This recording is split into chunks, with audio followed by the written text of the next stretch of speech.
దివ్యమైన, ఘనమైన, సాటి లేని, ఉన్నతమైన, మహోన్నతమైన, అద్వితీయమైన, అన్ని నామముల కంటే పైనామం కలిగిన యేసు క్రీస్తు ఉన్నతమైన, మహోన్నతమైన నామములో మీ అందరికీ కూడా నా యొక్క హృదయపూర్వక వందనాలు తెలియజేస్తున్నాను. మీ అందరికీ కూడా శుభములు తెలియజేస్తున్నాను. ప్రభు యొక్క సమాధానము మీ హృదయములకు, మీ తలంపులకు కావలిగా ఉండునుగాక. హల్లెలూయా. దేవుని వాక్యములకు వెళ్దాం. లూకా రాసిన సువార్త 22వ అధ్యాయం 46వ మాట. మీరెందుకు నిద్రించుచున్నారు? శోధనలో ప్రవేశించకుండునట్లు లేచి ప్రార్థన చేయుడని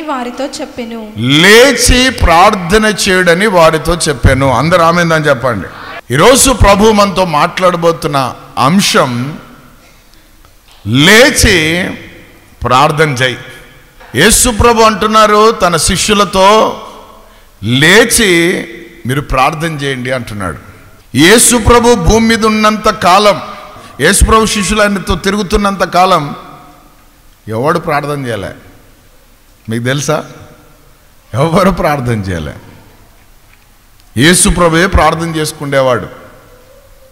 ఒలీవల కొండలకు వెళ్ళి ఆయన ఏం చేసేవాడు? ప్రార్థన చేసేవారు. మరి వీళ్ళందరూ ఏం చేసేవారు? నిద్రపోయేవాళ్ళు. ఆమేన్, హల్లెలూయా. ఆ రోజుల్లో జరిగినట్లు ఈ రోజుల్లో జరగొద్దని ప్రభువు హెచ్చరిస్తూ ఈ మాట చెప్తున్నాడు. లేచి ప్రార్థన చేసుకో అంటున్నాడు. ప్రార్థన అనేది ఒక తాళపు చెవి లాంటిది, ఒక తాళం లాంటిది. ఆమేన్. ఎటువంటిదైనా తెరవగలిగిన శక్తి, ఎటువంటిదైనా తెరవగలిగిన బలము, ఎటువంటిదైనా తెరవగలిగిన సామర్థ్యం ఆ తాళానికి ఉంది. ఆ తాళము ఈరోజు ప్రభు ఎవరి చేతిలో పెట్టాడు?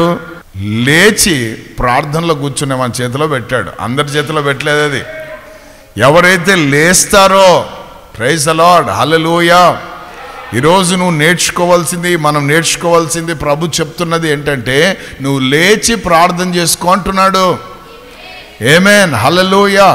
అన్నిటికీ పరిష్కారము ప్రార్థనలోనే ఉన్నది. దేవుని నామానికి మహిమ కలుగును గాక. హల్లెలూయా, హల్లెలూయా.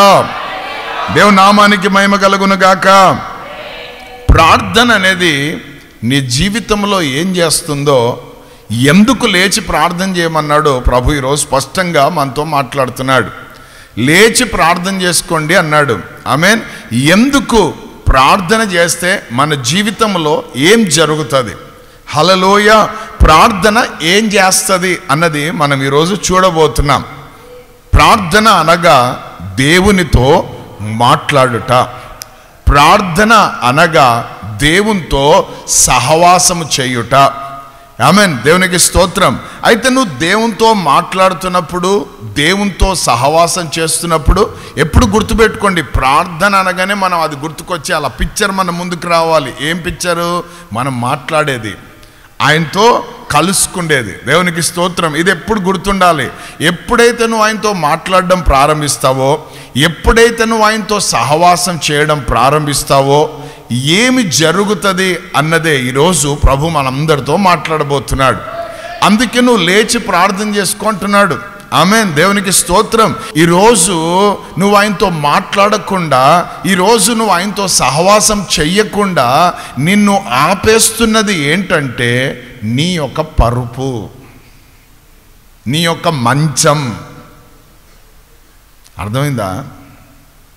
నీ యొక్క నిద్ర జీవితము, నీ యొక్క మత్తు, నీ యొక్క ఐహిక విచారాలు, నీ యొక్క తిండి, ఆమేన్, నీ యొక్క పనులు, నీ యొక్క ప్రయాణాలు, నీ యొక్క సంపాదన ఏం చేస్తూ ఉంది? ఈరోజు నిన్ను దేవునితో మాట్లాడకుండా, నీవు దేవునితో కలిసి నడవకుండా, సహవాసం చేయకుండా అది నిన్ను ఆపు చేస్తూ ఉంది. అందుకే లేచి ప్రార్థన చేసుకో అని ప్రభు చెప్తున్నాడు. ఎన్ని రోజులైంది నువ్వు ప్రార్థన చేసుకోక? ఎన్ని నెలలైంది ప్రార్థన చేసుకోక? అనేకుల ప్రార్థనలపైన ఆధారపడ్డావా? నువ్వు దేవునితో మాట్లాడడం నేర్చుకున్నావా? ఇతరులు దేవుని గురించి, నీ గురించి దేవునికి చెప్పమని చెప్తున్నావా, లేకపోతే నువ్వే పోయి చెప్పుకుంటున్నావా? నీ జీవితం ఎక్కడుందో ఒక్కసారి నిన్ను నువ్వు పరీక్ష చేసుకో. ఒక్కవేళ నేను చెప్పినట్లు అయోమయమైన స్థితిలో ఉంటే ఈరోజు ప్రభు యొక్క వాక్కు నీ దగ్గరకు వచ్చి చెప్తున్న మాట ఏంటంటే, నువ్వు లేచి ప్రార్థన చేసుకో అంటున్నాడు ప్రభు. హల్లెలూయా. ఏ సమయంలో లేచి ప్రార్థన చేసుకోమంటున్నాడు ప్రభు ఇక్కడ?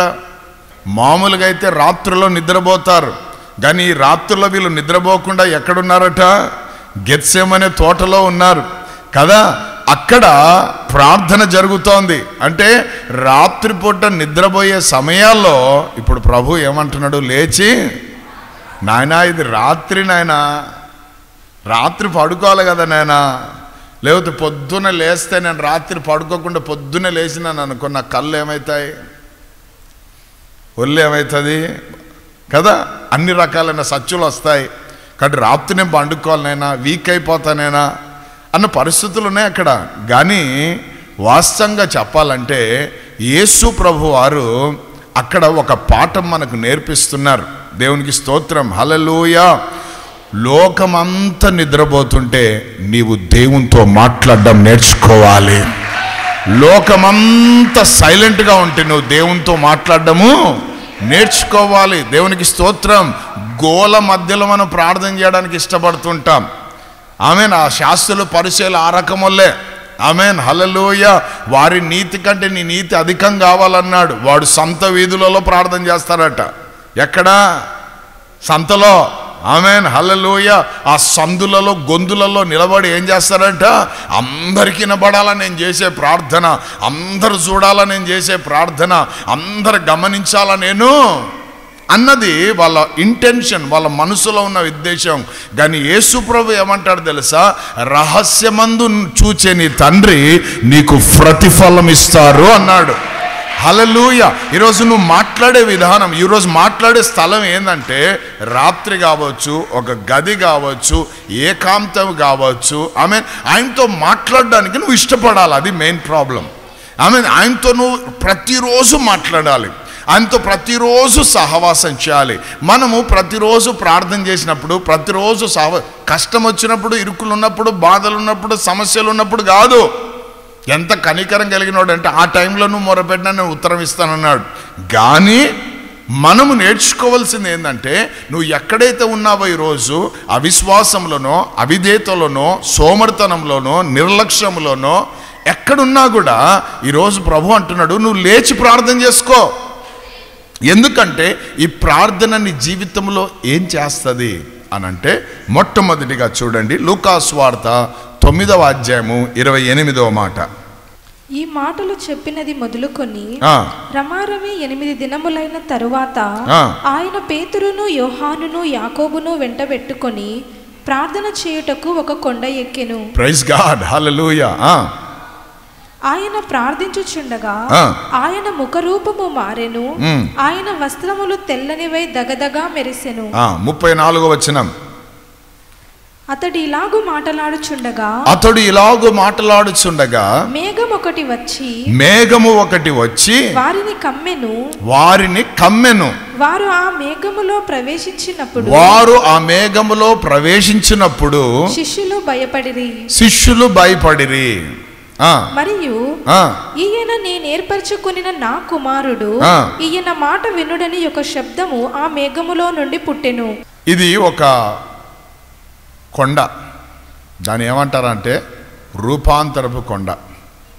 ఆమేన్, హల్లెలూయా. సో ప్రార్థన అనేది మన జీవితంలో ఏమి చేస్తుందనంటే, మనకు దేవునితో ఒక మంచి సంబంధాన్ని కలగజేస్తుంది. ప్రార్థన చేసేవాడు రూపాంతరము చెందుతూ ఉంటాడు. ప్రార్థన చేసేవాడు ఏమవుతుంటాడు? Praise the lord. ఒక మాట చెప్పాలంటే, భూమి మీద నువ్వు ప్రార్థన చేస్తుంటే పరలోకపు అనుభవాలతో నువ్వు నింపబడతా ఉంటావు. ఎంత అద్భుతమైన విషయం చూడండి. హల్లెలూయా, ఆమేన్. ఈ మట్టి దేహముతో నువ్వు గడుపుతూ ఉంటే మహిమ దేహంతో నువ్వు మార్చబడుతూ ఉంటావు. అంటే ఒక మంచి రిలేషన్షిప్ నీకు దేవునికి ఏర్పరచబడుతుంది. ప్రైజ్ ది లార్డ్, హల్లెలూయా. ఇద్దరు ఎక్కువ కలిసి తిరిగినా, ఇద్దరు ఎక్కువ కలిసి మాట్లాడుకున్నా వారి మధ్యలో ఏం ఏర్పడుతుంది? ఒక మంచి సంబంధం. హల్లెలూయా, ఆమేన్. దేవునికి స్తోత్రం. ఆదర్శ దంపతులు అని చెప్తా ఉంటారు కొంతమందిని. ఎందుకంటే వాళ్ళిద్దరూ బాగా సమయం గడిపిన వారు బాగా మాట్లాడుకున్నారు కాబట్టి ఒకేలా కనబడుతుంటారు. వాళ్ళు ఒకే మాట మీద ఉంటారు. దేవునికి స్తోత్రం, హల్లెలూయా. ఇద్దరు కలిసి బాగా ఎక్కువ ఉన్నారనుకో, యోనాతును దావీదు ఎట్లున్నారంట వాళ్ళిద్దరు? ఒక మంచి ఫ్రెండ్స్, వాళ్ళు ప్రాణ స్నేహితులు. వాళ్ళు ఏ రీతిగా మార్చబడ్డారు? వాళ్ళు మాట్లాడుకున్న దాన్ని బట్టి, వారు సమయాన్ని గడిపిన దాన్ని బట్టి ఒక మంచి సంబంధం వాళ్ళకి ఏమైంది? ఏర్పరచబడింది. దేవునికి స్తోత్రం, హల్లెలూయా. ప్రేమికులు అని చెప్తుంటారు. దేన్ని బట్టి ప్రేమికులు అయ్యారు వాళ్ళు? ఇద్దరు కలిసి ఎక్కువసేపు మాట్లాడుట, వారు ఎక్కువసేపు గడుపడం ద్వారా. దేవునికి స్తోత్రం. సో మాట్లాడడానికి గడుపుతున్నప్పుడు, మాట్లాడుతూ గడుపుతున్నప్పుడు నీకు నీ పరలోకపు తండ్రికి ఒక మంచి సంబంధం ఏర్పరచబడుతుంది. హల్లెలూయా. నువ్వు ప్రతిరోజు ఎందుకు ప్రార్థన చేయాలంటే నీ సంబంధం బలంగా ఉండడానికి. ప్రతిరోజు నువ్వు దేవునితో ఎందుకు గడపాలంటే నీవు రూపాంతరము చెందుతూ ఒక మంచి సంబంధం కలిగి ఉండడానికి. ఆమేన్, హల్లెలూయా. ప్రార్థన లేనప్పుడే దేవుడు మనకు అర్థం కాడు, దేవుని కార్యాలు మనకు అర్థం కావు, దేవుడు చేసేవి మనకు అర్థం కావు. ఆయన బలం అర్థం కాదు, ఆయన శక్తి అర్థం కాదు, ఆయన కృప అర్థం కాదు, ఆయన ప్రేమ అర్థం కాదు, ఆయన మంచితనం అర్థం కాదు, ఆయన చేసేవి ఏమీ అర్థం కావు. కాబట్టి వ్యర్థంగా నువ్వు నోరు పారేసుకొని మాట్లాడుతుంటావు. ఇన్ని సంవత్సరాలు నేను నమ్ముకుంటే ఏం జరిగింది, ఏమొచ్చింది నాకు, ఏమైంది, నాకు ఏం జరిగింది అని రకరకాలైనవి మనం మాట్లాడడం ప్రారంభిస్తుంటాం. కారణం ఏంటంటే నువ్వు దేవునితో సరి అయిన సంబంధం లేవు కాబట్టి. ఆమేన్, హల్లెలూయా. దేవుని నామానికి మహిమ కలంగాక. ఇందాక నిర్గమకాండంలో ఒక చక్కటి మాట మనం చదువుకున్నాం కదా, 6వ అధ్యాయంలో. కానీ 5వ అధ్యాయం చివరి భాగంలో అక్కడ చూస్తే మోషే దేవుని దగ్గరకు వచ్చి అంటాడు, ఏ రోజైతే నీ మాటను మేము ఇజ్రాయేళ్లకు చెప్పడం ప్రారంభించామో నాయనా, ఆ రోజు నుండి ఫారో వారిని కష్టపెట్టడం ఎక్కువైంది. ఆమేన్, హల్లెలూయా. ఎంత విచ్చే చూడండి, ఆ మాట భలే ఉంటుంది. అది చదవమా, 5:23. నేను నీ పేరట మాటలాడుటకు ఫరో యొద్దకు వచ్చినప్పుడు నుండి అతడు ఈ జనులకు కీడే చేయుచున్నాడు, ఈ జనులను నీవు విడిపింపలేదనెను. ఆమేన్. అదేందో మనం దేవునికి దగ్గరికి వచ్చే కొలది సమస్యలు ఎక్కువైతాయి. అయినా లేదా? నువ్వు పరిశుద్ధంగా ఉండాలనుకున్నప్పుడే అన్నీ వచ్చేసింటాయి సమస్యలు. నువ్వు నీతిగా ఉండాలనుకున్నప్పుడు అన్నీ వచ్చేసింటాయి. నువ్వు యథార్థంగా బ్రతకాలన్నప్పుడే. ఈరోజు ఇక్కడ హల్లెలూయా, ఆమేన్, స్తోత్రం, ప్రైజ్ ది లార్డ్ అని ఉజ్జీవంగా ఇనిపోయింటావు వాక్యం. ఆర్పే పరిస్థితులు బయట ఉంటాయి. రా రా రా రా అంటాయి. హల్లెలూయా, అవునా కదా? దేవుని ఒక ఆయన సహోదరుడు, అయ్యా నీకున్న సమస్యలు పోవాలంటే ప్రభు దగ్గరికి వచ్చి కూర్చో, ప్రభుతో మాట్లాడంటే, ప్రభుతో ప్రార్థన చేయంటే ఏమంటున్నాడు తెలుసా ఆయన సాక్ష్యం? అన్నా నేను ప్రార్థన చేసే కొద్ది కష్టాలు ఎక్కువైతున్నాయి అన్న అంటున్నాడు. మరి కష్టాలు ఎక్కువైతున్నాయి కాబట్టి ఏం చేస్తున్నావు అంటే ప్రార్థన చేయకుండా ఉన్నాడట. అది ఇంకా పెద్ద కష్టం. ఆమేన్, హల్లెలూయా. సో ఇక్కడ కూడా మోషే చెప్తున్న కొలది, మాట్లాడుతున్న కొలది ఈ ఫరో ఏం చేస్తున్నాడంట? గుర్తుపెట్టుకోండి, మీరు వాక్యం తెలుసుకుంటున్న కొలది, దేవునితో మీరు మాట్లాడుతున్న కొలది, మీరు దేవునితో సహవాసం చేస్తున్న కొలది సాతాను మీ పైన విజృంభిస్తాడు వాడు. ఆమేన్. రకరకాలైన సమస్యలన్నిటినీ చేసి రకరకాల ఇరుకులతో, రకరకాల సమస్యలతో అప్పటి వరకు మంచిగా ఉన్న వాళ్ళందరూ పటాపంచలైపోతారు, దగ్గరున్న వాళ్ళంతా దూరం అయిపోతారు. నువ్వు ప్రభు మాట నమ్మినందుకు, ప్రభువును విశ్వసించినందుకు, ప్రభుతో ఉంటున్నందుకు ఇంకా నువ్వు కులం మారినవు, నువ్వు అది మారినవు, నువ్వు ఇది మారినవు, నీకు మాకు సంబంధం లేదు, మీ ఇంట్లో మా ఇంట్లో అడుగుదగు అని ఈ పెద్ద పెద్ద అన్ని వదిలి అందరూ దూమవుతారు. దేవునికి స్తోత్రం, హల్లెలూయా.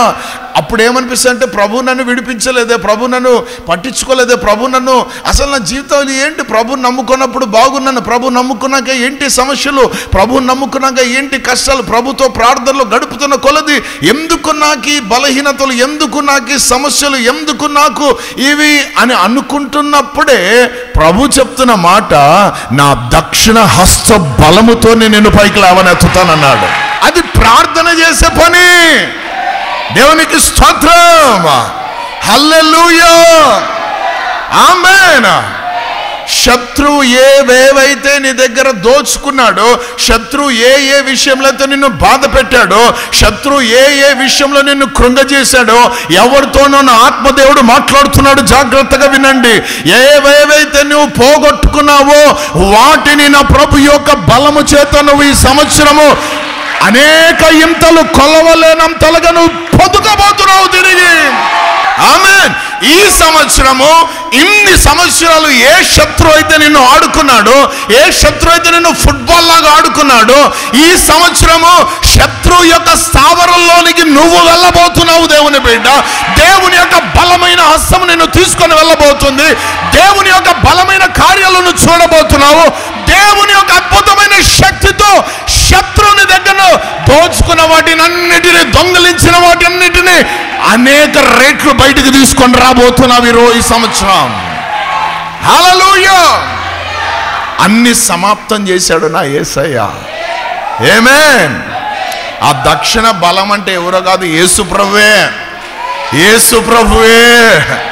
నీ చెరలోనికి యేసు ప్రభు వచ్చాడు, చెరలో నుండి నిన్ను బయటికి తీసుకురావడానికి. నీ బంధకంలోనికి యేసు ప్రభు వచ్చాడు, నీ బంధకాల నుంచి బయటికి తీసుకురావడానికి.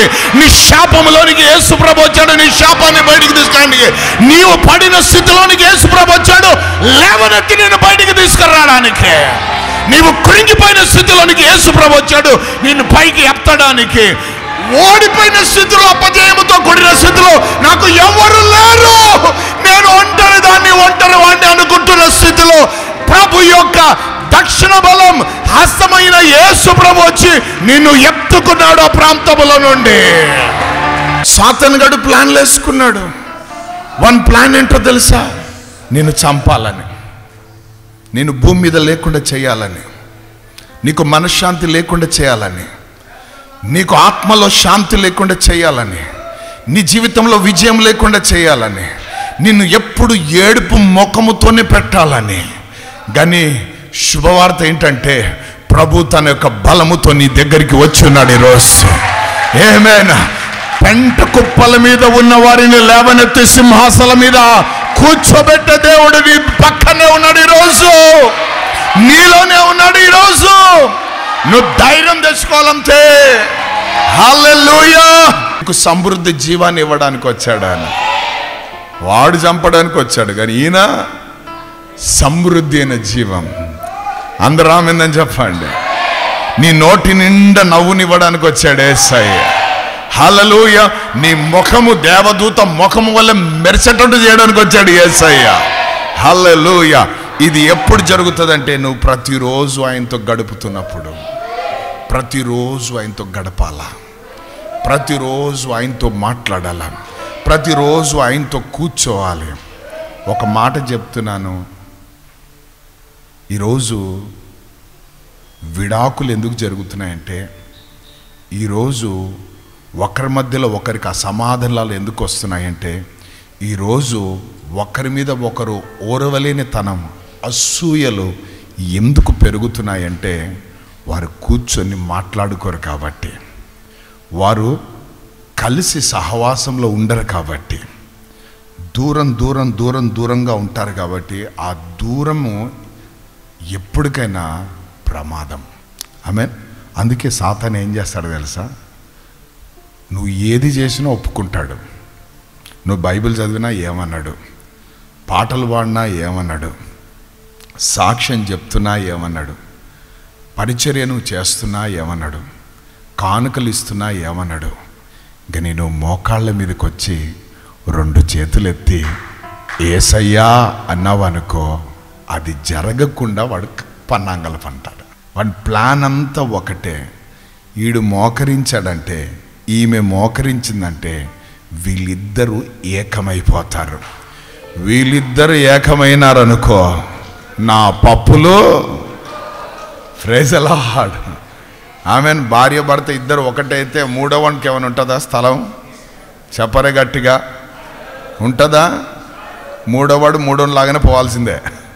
అట్లా నువ్వు నీ దేవుడు కలుసుకున్నారనుకో, నీవు నీ యేసయ్య కలుసుకున్నారనుకో, ఆ ప్రార్థన అనేది ఏంటంటే నీవు ఆయన కలుసుకునే స్థలమే ప్రార్థన, నీవు ఆయన గడపడమే అదే ప్రార్థన. దేవునికి స్తోత్రం. ఒక మంచి సంబంధం ఏర్పడుతుంది. హల్లెలూయా. నేను మనసులో చేసుకున్నానులే. ఏంది చేసుకుండేది మనసులో? మోకాళ్ళ మీదకి రా. ఎందుకు? యేసు ప్రభు మోకరించాడు. ఆమె నోరు తెరిచి మాట్లాడు. ఎందుకు? యేసయ్య మాట్లాడాడు. ఆమెను ప్రార్థన చేయి. ఎందుకు? యేసయ్య చేశాడు. హల్లెలూయా. కాబట్టి మనము కూడా అదే లెవెల్లో ఉండాలి. అప్పుడు తండ్రితో మనకు మంచి సంబంధం, గుడ్ రిలేషన్షిప్ మనం మెయింటైన్ చేయడం ప్రారంభిస్తాం. ఈరోజు కొంతమంది ఒక మెరుపుల్లాగా అట్లా వస్తారు పోతారు, ర్యాకెట్ లాగా అట్లా పేలుతారు పోతారు కదా, కనబడరు. ఎందుకు? వాళ్ళకు దేవునితో సరైన సంబంధం ఉండదు, పర్సనల్ రిలేషన్షిప్ ఉండదు. యేసు ప్రభు 3.5 సంవత్సరము ఈ భూమి మీద పరిచర్య చేసినప్పుడు ప్రతిరోజు పెందలకడ ఆయన ఒలివల కొండకు వెళ్ళేవాడు. రాత్రంతా ఒలివల కొండలో ఉండేవాడు. పగలంతా సువార్త ప్రకటించేవాడు. రాత్రంతా ఒలివల కొండలో ఏం చేసేవాడంట? ప్రార్థన చేసేవాడు. ఆయన చేసినంత ప్రార్థన ఎవరు చేయలేదేమో. ఇంకొక విషయం తెలుసా? స్టిల్ ఇప్పుడు వరకు కూడా మన కోసం తండ్రి కుడిపార్శ్వమున ఆసీనుడై విజ్ఞాపన చేస్తూ ఉన్నాడు. దేవుని బిడ్డలారా, ఆమేన్. సో అది మనకు మంచి సంబంధాన్ని కలగజేస్తుంది. నువ్వు దేవుని మీద అలగవు, దేవుని మీద ఏం చేయవు, అలగవు. దేవుని మీద కోపం రాదు నీకు. దేవుని విడిచిపెట్టి పారిపోవు నువ్వు. దేవుని మాటకు అవిధేయత చూపించవు నువ్వు. ఆమేన్. ఎందుకంటే నువ్వు ఆయనను ప్రేమిస్తున్నావు కాబట్టి, ఆయనతో నువ్వు సంబంధం కలిగి ఉన్నావు కాబట్టి, ఆయన ఎవరో నువ్వు అర్థం చేసుకున్నావు కాబట్టి. హల్లెలూయా. ఆమేన్. కాబట్టి ఈరోజు మంచి సంబంధం, పవిత్రమైన సంబంధం, బలమైన సంబంధం ఎప్పుడు ఏర్పరచబడుతుందంటే ప్రార్థన ద్వారా. సో ఈ గడిచిన సంవత్సరం ఎట్లా గడిపావో నాకు తెలియదు, కానీ ఈ సంవత్సరం మాత్రం ఎడతెగకుండా, మానుకోకుండా, ఆమేన్, అలసిపోకుండా ప్రతిరోజు ఏం చేస్తావు? కొన్నిసార్లు ఎట్లుంటుందంటే ప్రార్థనా జీవితంలో మీరు అనుభవించారో లేదో నాకు తెలియదు, కానీ నేను చెప్తున్నాను, అసలు దేవుడు వింటున్నాడా లేదా అన్నట్టుంటుంది. మనమే మాట్లాడుకున్నట్టుంటుంది. అట్లని చెప్పేసి కొంతమంది ఏమవుతుంటారంటే, ఏందన్నా ఏం ప్రార్థన చేసినా ఏం జవాబు రావడం లేదు, ఏం అనిపించడం లేదు, కొంచెం కరెంటు కూడా షాక్ కొట్టినట్లేదు. కాబట్టి నేను ఎక్కువ వాక్యం చదువుతుంటానన్నా, కాబట్టి ఎక్కువ ప్రార్థన అంటుంటారు. ఎవరైనా మనతో ఎక్కువ మాట్లాడుతున్నారనుకో, వాళ్ళకి మాట్లాడాలని ఎక్కువ ఆశ ఉందనుకో, మనం ఏం చేస్తాం? మౌనంగా ఉండి వింటాం. చెప్పమ్మా, చెప్పాయా అంటాం. ఇంకా వాళ్ళు మాట్లాడుతూ ఉంటే ఏముంటాం? మనం నిశ్శబ్దంగా చూస్తుంటాం, వాళ్ళు మాట్లాడేది వింటూ ఉంటాం. కొన్నిసార్లు మనం కూడా అదే లెవెల్లో పోయింటాం ఆయన దగ్గరికి. ఆరాటం ఉంటుంది, ఈరోజు నేను ప్రార్థన చేయాలి, ఈరోజు బాగా ప్రార్థన చేసుకోవాలి, దేవునితో బాగా మాట్లాడాలని నువ్వు ఫుల్ రేంజ్లో పోయి మాట్లాడుతుంటే ఆయన ఏం చేస్తారు తెలుసా? నువ్వు మాట్లాడుతుంటే నేనెందుకు మాట్లాడదామని మౌనంగా ఉంటాడు. ఆమె హల్లెలూయా. యుగ సమాప్తి వరకు సదాకాలము నేను మీకు తోడై ఉన్నాను అన్న దేవుడు ఆయన. ఆమేన్. యుగము సమాప్తమైనా నా తోడు నీకు ఉంటుంది అన్నాడు. అంటే ఇప్పుడు నువ్వు ప్రార్థన చేస్తే జవాబు రాలేదంటే వినలేదన్నా? విన్నాడు, ఏం మాట్లాడలేదు. ఎందుకంటే నువ్వు అంత మాట్లాడుతున్నావు, మాట్లాడనిలే. హల్లెలూయా. ఆయన నిన్ను నన్ను తన పోలికలో ఎందుకు చేసుకున్నాడంటే నీవు నేను ఒక సహవాసం కలిగి జీవించాలన్నదే, సహవాసం చేయడానికే. అందుకే కొరింథీయులకు రాస్తూ అంటాడు, మనం అందరం పిలువబడ్డామంట. దేనికి పిలువబడ్డాము? తన ప్రియ కుమారుడైన యేసుక్రీస్తుతో సహవాసము చేయడానికి మనము పిలువబడ్డాము. ఆమేన్. హల్లెలూయా. దేవునికి స్తోత్రం. నువ్వు మాట్లాడుతుంటే ఇంటాడు. ఒక సమయం వస్తుంది మన జీవితాల్లో, అసలు మాటలే రావడం లేదన్నా, బాధలు ఎక్కువైనాయన్నా, ఏం ప్రార్థన చేయాలో అర్థం కాలేదన్నా, ఏం చెప్పాలో అర్థం కాలేదు, ఎక్కడ పోయినా అవమానాలు, నిందలు. అయ్యో నీ దేవుడు ఏమయ్యాడు, ఏం మొక్కున్నావు కదా, ప్రార్థన చేసావు కదా, విశ్వాసం బాప్తిసం తీసుకున్నావు, వదిలిపెట్టావు కదా, అన్నీ చేసావు కదా, ఏమైనా ఒక్కొక్కడు బాణాలు వేస్తుంటే, ఒక్కొక్కరు అవమానిస్తుంటే, ఒక్కొక్కరు నిందలు వేస్తుంటే మాటలే రాలేదన్నా, ప్రార్థనలో ఏం చేయాలో అర్థం కాక ఊరికే కూర్చున్నానన్నా, కన్నీళ్ళ తప్ప ఏమీ లేదు అని అనుభవం వస్తుంది. వచ్చింది ఎప్పుడైనా? నాకు చాలాసార్లు. ఆమేన్. అద్భుతం ఏంటంటే, గొప్ప విషయం ఏంటంటే, రుచి చూచాను కాబట్టి చెప్తున్నా. ఇది యూట్యూబ్ ప్రసంగాలు కాదు, ఇవి ఎవడో ఎత్తుకొని వచ్చి బోధిస్తలేను. ఇక్కడ ఆత్మతో, అనుభవాలతో, ప్రభుతో ఉన్న ఆ సంబంధంతో కూడినదే నేను చెప్తున్నా. ఆ టైంలో మౌనంగా అయిపోతుంది, ఇది మౌనం అయిపోతుంది, ఇవి తెరుచుకుంటాయి. ఏవి? మనోనేత్రాలు. ఆ మంచితనం అంతా వచ్చినప్పుడు కళ్ళల్లో కారుతూ ఉంటాయి నీళ్ళు. అట్లా ప్రైజ్ ది లార్డ్. ఆ సమయంలో మెల్లని చల్లని స్వరము యేసయ్యదే. ఆమేన్, హల్లెలూయా. ఆ స్వరం వినబడతా ఉంటుంది. అప్పుడు మాట్లాడతాడు ఆయన. ఏమని తెలుసా? నీ కన్నీళ్లు నా బుడ్డిలో నేను భద్రపరుచుకున్నాను. భయపడుకున్న కుమారుడా, భయపడుకున్న కుమార్తె, నేను నీకు తోడై ఉన్నాను. ఇది ప్రతిరోజు నేను వినే మాట. గడిచిన 30 ఏళ్ళ నుంచి ఆయనను తెలుసుకున్న ఆ రోజు నుండి, ఆయన నన్ను దర్శించిన ఆ రోజు నుంచి ఈ రోజు వరకు ఆ ఒక్క మాటనే నేను వింటుంటాను ఎప్పుడు కూడా. అందుకే ఇంత ధైర్యంగా పోతుంటాను ముందుకి. ఎన్ని సవాళ్ళున్నా, ఎన్ని పరిస్థితులున్నా, ఎన్ని ఇరుకులున్నా, ఎన్ని ఇబ్బందులున్నా, ఎన్ని ఛాలెంజెస్ ఉన్నా, ఎన్ని అవమానాలున్నా, నిందలు వచ్చినా, పరిస్థితుల్లో తారుమారైనా, ఈ ఒక్క మాటనే బతికిచ్చేస్తుంటుంది. ఏంటది? భయపడకు నా కుమారుడా, నేను నీకు తోడై ఉన్నానని. దేవుడు మనకు తోడుగా ఉంటే మనకు విరోధులు ఎవరిక? If God is with us, who is against us? Amen. So మంచి సంబంధాలు ప్రార్థన ద్వారానే ఏర్పరచబడతాయి. అందుకే ఇది అలవాటైపోవాలా. ఒక చోటుకు వెళ్ళి ఏం చేస్తున్నారంట వాళ్ళు? ప్రార్థన. నీకుందా? చోటు ఉందా? You have place to pray. ఓ ప్రార్థన గది ఉందా నీకు? ఒక ప్రార్థన స్థలం ఉందా నీకు? ఎప్పుడు అక్కడ పోయి కూర్చుండే ఒక ప్రాంతం ఉందా నీకు? ప్రైజ్ గాడ్, హల్లెలూయా. నీకు ఒక ప్రాంతం పెట్టుకొని నువ్వు ఎప్పుడు ప్రార్థన చేస్తున్నావు అనుకో. పరిచయ ప్రారంభమైన రోజు ఒక చిన్న ఇల్లు తీసుకున్నాను విజయనగరం వీధిలో. 1600 రూపాయలు అది బాడిగా. ఒక సైడ్ బెడ్రూమ్, ఒక కిచెను, ఒక పెద్ద హాలు, దాని ముందు ఒక గది, విజిటర్స్ రూమ్ అనమాట. అతిథులు వస్తే ముందు కూర్చోడానికి. ఆ హాల్ని చూసే తీసుకున్నాను నేను. అది 1600 పెట్టి. నాకు ఇంకా ప్రార్థన చేసుకోవడానికి ఏదంటే ఆ హాల్లోనే ఒక మూలన, ఇక్కడ ఒక బలిపీఠం పుల్పిట్ ఉంటుంది, ఆ మూలన ఆ పక్కన పోయి మోకాళ్ళ మీద ఉండి గంటల భాషలో మాట్లాడుకుంటూ దేవునితో గడిపేవాడిని. ఒకరోజు ఏమైందంటే మా నాన్నగారికి హై ఫీవర్ వచ్చింది. చాలా జ్వరం, ఒళ్ళంతా కాలిపోతుంది, భయంకరంగా పరిస్థితిలో ఉన్నాడు. రాత్రి నిద్ర పట్టలేడం లేదు ఆయనకి. ఆకాశమందు